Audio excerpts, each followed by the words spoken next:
our agenda is the AM generation. We will derive the expression for the amplitude modulated signal and study the frequency spectrum, power calculations, current calculations, modulation index derivation, and a few numericals based on these topics. So basically, we have studied what is called modulation and what is the need to modulate the signal. So modulation is nothing but we are going to shift the low frequency signal to a high frequency signal in order to transmit over a longer distance, and that is done through different kinds of modulation. We have amplitude modulation, frequency modulation, phase modulation. All these are part of analog modulation, and we have several other schemes in digital modulation. So in amplitude modulation, it is a technique in which the amplitude of the high frequency carrier is varied in accordance with the instantaneous amplitude of the low frequency signal. So we are going to vary the instantaneous amplitude of the low frequency signal, keeping the frequency and the phase of the carrier constant. So the message signal which is used for modulating the carrier signal is called modulating or the message signal. Signal resulting from the modulation process is called as the modulated signal. So the carrier voltage, let us take as VC. So this VC represents the instantaneous value of the carrier signal, which is represented as VC sine omega CT. So this capital VC is nothing but the peak value of the carrier signal. So if you draw a sine wave, so this VC will represent the peak value of the voltage. And this VC is the overall entire signal. So the entire signal, instantaneous signal, is VC. And this omega C, it represents the angular frequency. The message signal voltage is represented as Vm. It is capital Vm into sine omega mt. So this small Vm, it represents the instantaneous value of the modulating signal. And this capital Vm, it represents the peak value of the modulating signal. This is the carrier waveform, and this is the modulating signal or the message signal, and this is the AM amplitude modulated signal. So we have learned what is called modulation index. So it's one of the important consideration in the amplitude modulation is to describe the depth of modulation, that is the extent to which the amplitude of the carrier wave is changed by the signal.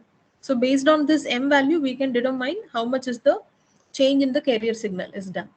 So it is defined as the ratio between the modulating signal voltage and the carrier voltage, Vm by Vc. So this M is also called as modulation index or percentage of modulation or modulation factor or degree of modulation. So all these are same terms we can refer, and M lies between always 0 to 1. So this is the time domain representation of the AM wave. So now here we are going to determine the instantaneous voltage of the modulated signal. So here the amplitude of the modulated signal is determined as capital A. So let us take A as the amplitude of the modulated signal. So this modulated signal amplitude, so this, let us say this is the peak amplitude of the modulated signal.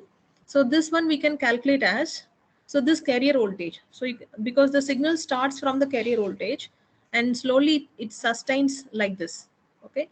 And so we can determine this peak voltage equal to this carrier voltage plus this instantaneous value of the message signal. So this Vm, small Vm, it represents the instantaneous message signal. So you can add this Vc plus this instantaneous message in order to get the amplitude of the modulated signal, which is A, denoted as A. So Vc plus this Vm will give A. So again, we are representing the small Vm, that is the instantaneous value of the message. It is expanded here. It is Vm sine omega mt. Because this is time varying. So this instantaneous signal is time varying. Okay. And again, so this is Vm. Vm is again replaced with M into Vc because M equal to Vm by Vc. So we are representing Vm in terms of M and Vc. So A is represented as Vc plus MVc into sine omega ct, omega mt. So from this Vc is taken common. So this is a common term. So you take Vc outside. So it is 1 plus M into sine omega mt. So this is the envelope. So this A is the amplitude of the modulated signal. So take this expression A equal to Vc into 1 plus M sine omega mt. So this is capital A is only for the positive half. If you calculate for the negative half, it will be minus A.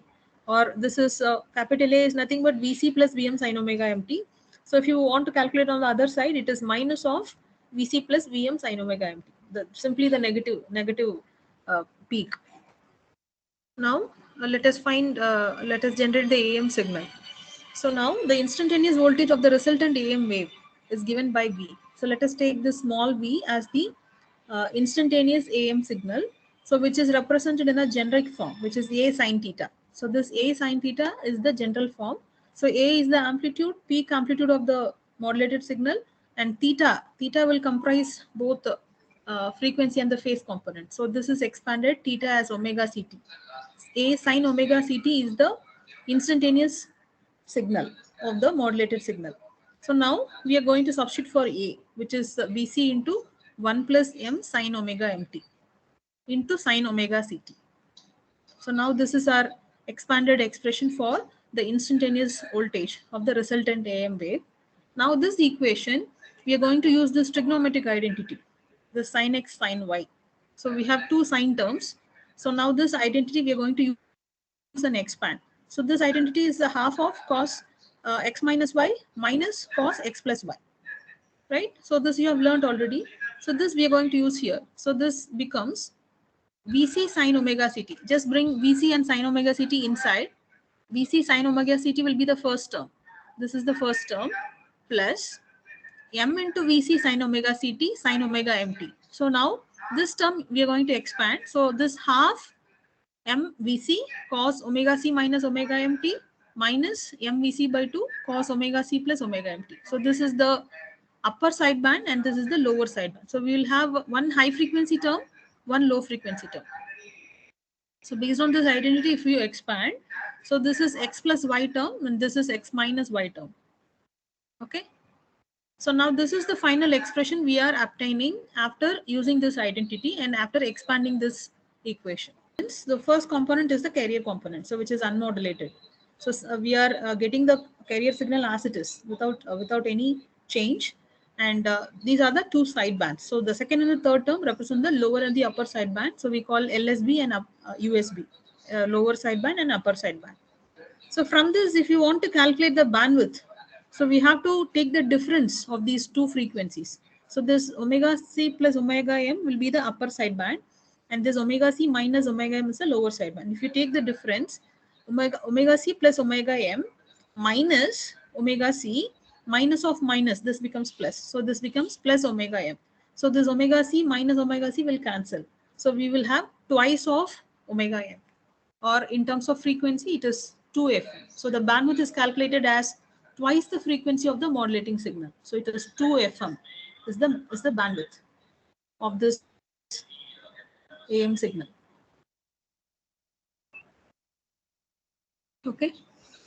So now we will see the frequency spectrum of the AM wave. So frequencies present will have the carrier frequency and the first pair of the sideband frequencies. So this is the frequency spectrum. We are drawing voltage versus frequency. So this is in the frequency domain, voltage versus frequency. So the carrier signal is in the middle. So this carrier signal, the frequency is FC, and the upper sideband frequency, it is FC plus FM, and we have the spacing of FM between this FC and upper sideband, and between this FC and the lower sideband, this spacing is FM. So this, if you see the overall bandwidth, this is twice of FM. That is the difference between the upper and the lower sideband. It is twice FM, which is the bandwidth. So AM is shown as consisting of three discrete frequencies: carrier frequency and the first pair of the sideband frequencies. So this is the first pair. So like this, we can have as many number of pairs, okay, based on the n value. So I'll tell what is the n value. The central carrier frequency has the highest amplitude. So this carrier frequency amplitude will be high. The other two amplitudes equal to each other can never exceed half the carrier amplitude. So here the upper and the lower sideband amplitude will be half of this carrier amplitude. So let us see how we calculate the amplitude. So now we are generalizing this. We are generalizing the sideband frequency as FSB, which is the sideband frequency, as FC plus or minus n times of FM. So here for the first pair, n equal to 1. So like this, we can have as many number of pairs depending on the number of signals that are getting modulated. So here we are having only one signal which is modulated. Like this, in practical applications, we can have multiple signals. Okay, so based on that, many number of sidebands will be generated. So here n is 1. So you note this equation f of SB, sideband frequency will be FC plus or minus n times of FM. For the first pair, n equal to 1. So accordingly, we calculate the bandwidth, which is twice FM. Bandwidth required for an AM signal is twice the frequency of the modulating signal. In modulation by several sine waves simultaneously, as in AM broadcasting service, the bandwidth required will be twice the highest modulating frequency. In case, in practical applications, when we have more than one or several sine waves are getting modulated, so in such case, bandwidth will be taken as the twice of the highest modulating frequency. We will take whichever is the highest FM value, that value we will take it as the bandwidth. Twice of FM will be the bandwidth in case when we are modulating several sine waves. So we know this time domain representation of AM. So it starts with the carrier waveform, and then we have the envelope of the modulated signal, which is VC plus VM sin omega mt. And so this, since this is the envelope of the message, so if you take this zero reference here, this will be plus VM and this is minus VM. And from the zeroth reference of the modulated signal, so this is Vmax. So Vmax will be from the zeroth reference to this positive peak. And Vmin will be from the zeroth reference to this negative peak of this envelope. So this is Vmin, and this from zero reference, this is Vmax. So through this, we are going to calculate the modulation index. So this top envelope will be VC plus VM sin omega mt, which is plus A. Bottom envelope is minus A. So this I already told you in the previous slide. So the modulated wave extends between these two limiting envelopes and has a repetition rate equal to the unmodulated carrier frequency. So I told you already in the lab simulation, the frequency of the modulated signal will be almost equal to the frequency of the carrier. That is, this repetition rate inside will be the same as the carrier waveform. And here is the derivation, how we derive the practical modulation index based on the envelope. Okay.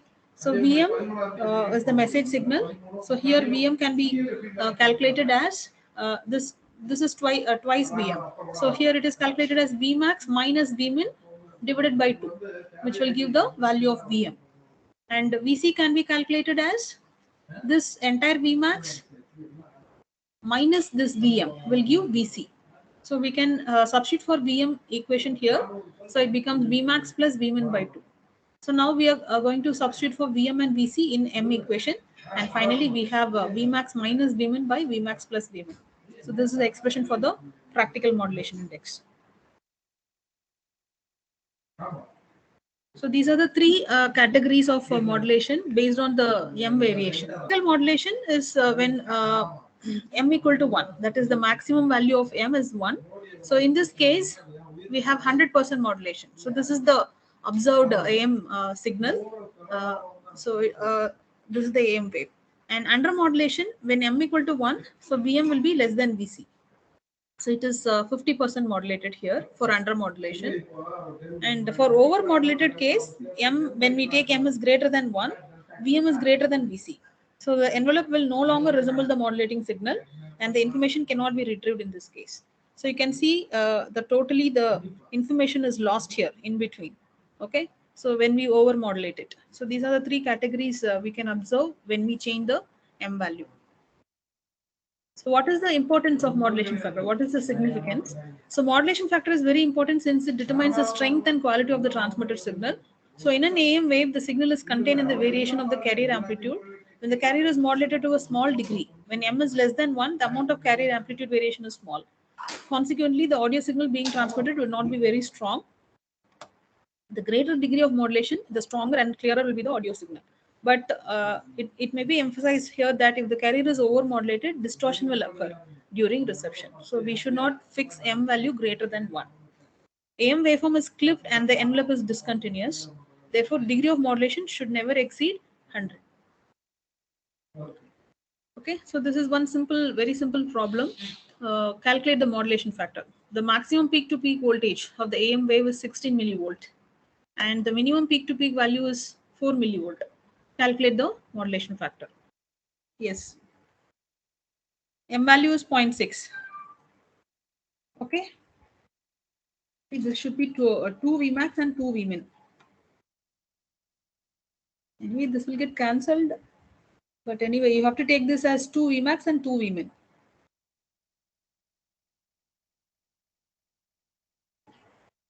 Carrier of 100 volt and 1200 kilohertz is modulated by 50 volt 1000 hertz sine wave signal. Find the modulation factor. So how can you calculate modulation factor?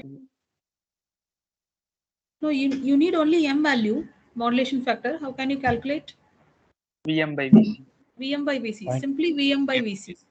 Okay. Yeah, so Vm is given as 50 volt and Vc is the carrier voltage, which is 100 volt. So simply if you calculate 50 by 100, which is 0.5. Okay. See, if some alternator is a simple AM transmitter, employs a 50 microhenry coil. So we have a coil here and 1 nanofarad capacitor. So inductance is given 50 microhenry and the capacitor is 1 nanofarad. If the oscillator output is modulated by an audio frequency up to 10 kilohertz, so we are going to generate the carrier signal using this oscillator tuned circuit and modulated signal, the message signal audio frequency is given as 10 kilohertz. What is the frequency range occupied by the sideband? So we need to find the upper and the lower sidebands. Okay. So now in this question, FM value is given. The frequency of the message signal is 10 kilohertz. So we need to find what is the frequency of the carrier signal using this LC circuit. Okay, the question. So this is one simple LC circuit. So we can find the frequency FC, which is 1 by 2 pi root of LC. Yes, ma'am. Yes, FC is 712 kilohertz. And Okay. For the upper is 722 and the down 702.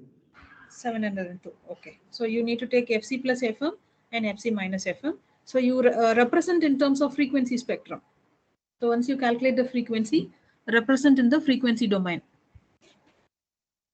Present in terms of frequency domain like this.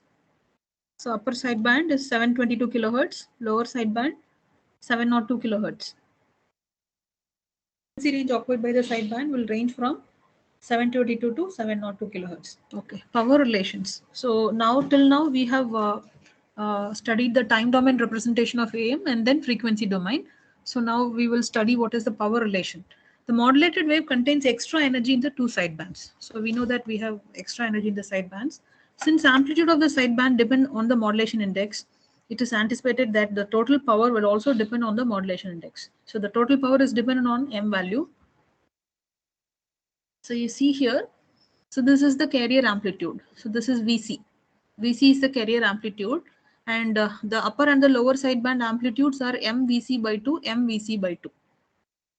Right? So the total power in the modulated wave is calculated as, this total power is calculated as carrier power plus lower sideband power plus upper sideband power. So this power we are represented as V square by R. So this is generally V square by R. Here we are representing in terms of root mean square. Since we are calculating the power, it is represented in terms of root mean square. So total power, which is carrier power plus the two sideband powers in the root mean square. So we are going to individually calculate what is the power in the carrier, lower sideband and the upper sideband based on the amplitudes. Okay. Unmodulated carrier power. So which is called PC. PC is the carrier power. It is V square by R. So this is in terms of root mean square. So we are going to convert this in terms of peak value. So this root mean square equal to V, that is peak value of the carrier is VC. VC by root 2 whole square divided by R. So this is again VC square by 2R. So this is the expression for the carrier power. You can just substitute for sideband power, which is here it is in terms of root mean square. So if you take the amplitude, it is MVC by 2 by root 2.